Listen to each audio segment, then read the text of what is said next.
Middle class मामले में आपका स्वागत है। व्यापार समाचार में हिंदी समाचार से DRCMA allegation ₹7,000 crore scam CAG report भाग 15 प्रधानमंत्री जन आरोग्य योजना PMJA 5.5 दावों को प्रस्तुत करने में देरी। दावा अधिनिर्णय मैनुअल दिशा निर्देश मई 2020 से सितंबर 2020 तक लागू निर्धारित करते हैं कि दावा दस्तावेजों को अपलोड किया जाना चाहिए जितनी जल्दी हो सके निजी अस्पतालों द्वारा प्रस्तुत किया जाता है, लेकिन बाद में रोगी के 7 दिनों के बाद छुट्टी नहीं दी जाती है। यदि दावा दस्तावेजों को 7 से 21 दिनों के निर्वहन के बाद अपलोड किया जाता है तो दावों के निपटान से पहले शाह के मुख्य कार्यकारी अधिकारी CEO की स्वीकृति प्राप्त की जानी चाहिए और उसके बाद अस्पतालों के दावे स्वीकार्य नहीं हैं। अक्टूबर 2020 से प्रभावी होने के साथ दिशानिर्देशों ने समय सीमा को शिथिल कर दिया और निजी अस्पतालों को CEO की स्वीकृति प्राप्त करने की अनुमति दी। यदि दावा दस्तावेजों को 21 दिनों से 45 दिनों के बीच रोगियों के पोस्ट डिस्चार्ज पर अपलोड किया गया था और 45 दिनों के बाद अस्पतालों के दावों को स्वीकार नहीं किया गया था। सार्वजनिक अस्पतालों के मामले में रोगियों के निर्वहन के 60 दिनों के बाद अपलोड किए गए दावा दस्तावेज स्वीकार्य नहीं हैं। दावा प्रस्तुत करने में देरी तारीख से 7 दिनों से अधिक देरी के प्रत्येक दिन के लिए देय राशि में 0.1% की कमी के साथ दावे के गैरमानक निपटान को आमंत्रित करती है। निर्वहन का अस्पतालों द्वारा दावों को प्रस्तुत करने में देरी के मामलों पर सफल पैराग्राफ में चर्चा की जाती है। झारखंड में EHCPs ने निर्धारित समय के बाद दावों को अपलोड किया है, लेकिन बीमा कंपनी ने EHCPs को ₹1.66 करोड़ का भुगतान किया, जो CEO शाह से अनुमोदन प्राप्त किए बिना किया गया। 3,460 मामलों में सार्वजनिक अस्पतालों ने शाह की स्वीकृति प्राप्त किए बिना ₹1.45 करोड़ का भुगतान प्राप्त किया, हालांकि उन्होंने जमा किया था डिस्चार्ज के 60 दिनों की निर्धारित समय सीमा से परे 1 दिन से लेकर 108 दिनों तक की देरी के साथ दावा दस्तावेजों को अपलोड किया।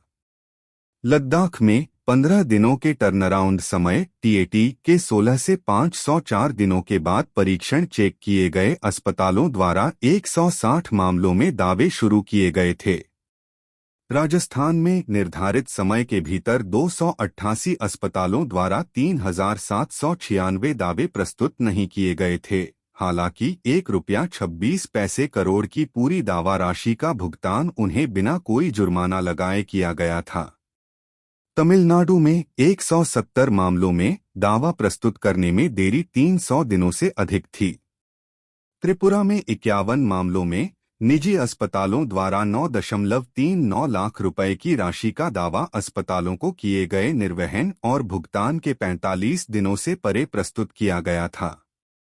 इसके अलावा 1,628 मामलों में लाभार्थियों के 60 दिनों के निर्वहन 60 से 353 दिनों तक से परे ₹1.12 करोड़ की राशि का दावा प्रस्तुत किया गया था, लेकिन अस्पतालों को भुगतान किया गया था जो कि अनुचित था। उत्तर प्रदेश में ₹1.14 करोड़ की राशि के 726 दावों को देर से जमा करने के आधार पर शाह द्वारा खारिज कर दिया गया था। दावों की सीमा 685 दिनों तक थी। दूसरी ओर 2,04,654 दावों की राशि ₹201.55 करोड़ जो देर से प्रस्तुत किए गए थे, 1 दिन से 831 दिनों तक देरी की सीमा शाह द्वारा अनुमोदित की गई थी, जो निर्धारित दिशानिर्देशों के पालन में असंगति दिखाती है। दावों के अनुमोदन में NHA ऑडिट अवलोकन को स्वीकार करते हुए उत्तर दिया गया। अगस्त 2022 की निर्धारित समय सीमा के भीतर दावों को उठाने और प्रस्तुत करने के लिए आवश्यक मानव संसाधनों की कमी और कोविड प्रबंधन में संसाधनों की तैनाती के कारण दावों को प्रस्तुत करने में देरी हुई। 5.6 मृत्यु के मामलों में दावों का प्रसंस्करण। PMJA दिशानिर्देशों के अनुसार EHCP में होने वाली प्रत्येक मृत्यु में अस्पताल द्वारा तैयार मृत्यु दर रिपोर्ट होनी चाहिए।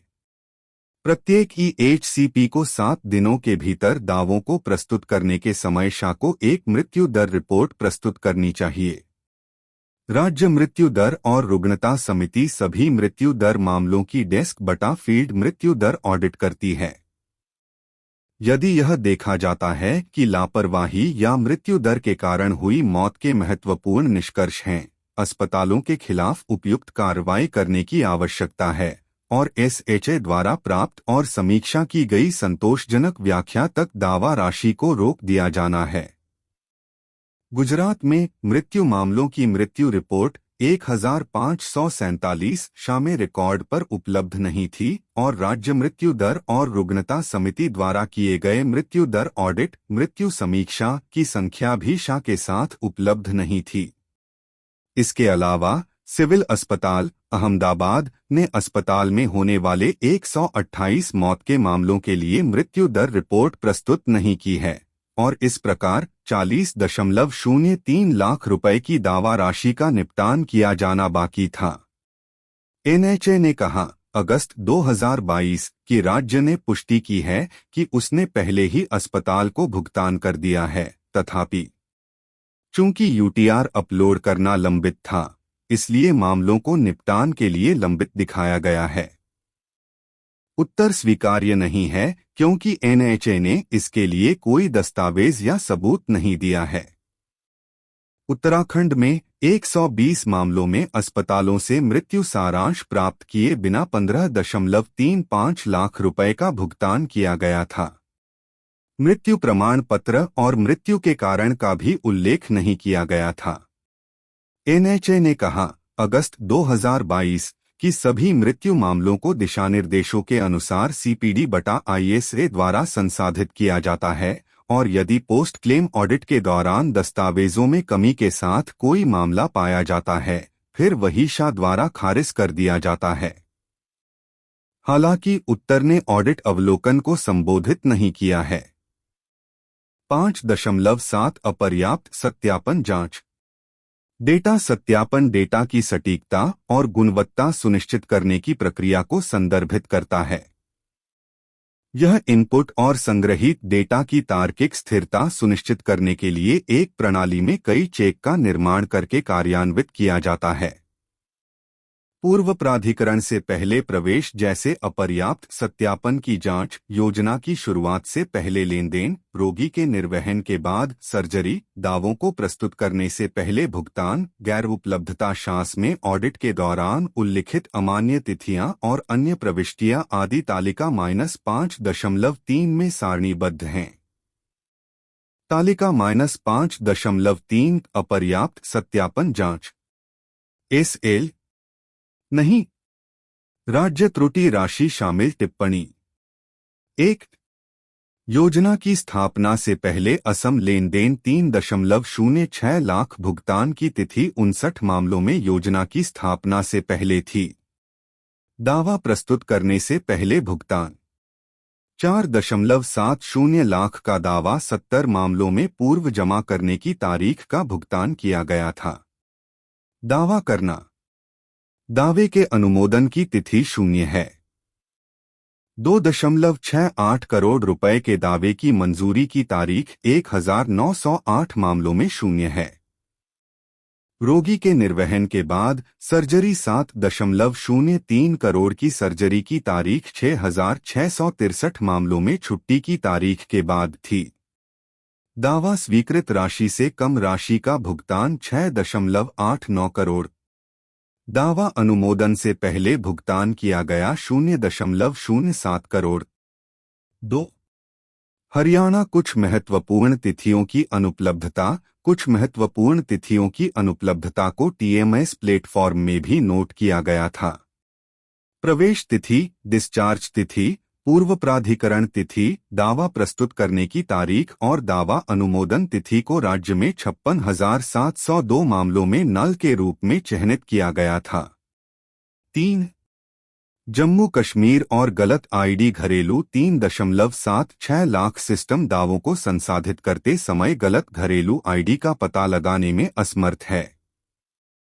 कार्ड को अक्षम करने से पहले उपचार 3.89 करोड़ 17,458 कार्ड धारकों ने कार्ड को अक्षम करने से पहले उपचार का लाभ उठाया और 388.98 लाख रुपए की दावा राशि को गैरसंचालन के कारण मुख्य रूप से 12,633 विकलांग कार्ड के खिलाफ अनुमोदित किया गया था। शाह जे के द्वारा समयबद्ध तरीके से सत्यापित कार्ड की आवधिक समीक्षा।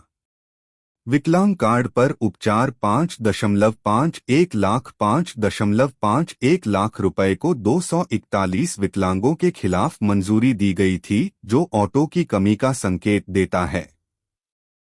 विकलांग कार्ड के खिलाफ प्रणाली में दावों की अस्वीकृति।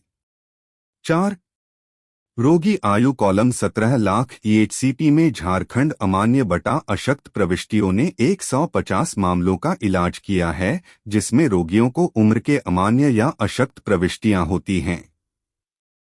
मरीजों के प्रवेश बटा पंजीकरण के दौरान ईएचसीपीज ने ध्यान नहीं दिया है, जिसके कारण उपर्युक्त के लिए 17 लाख रुपए की राशि का दावा किया गया है।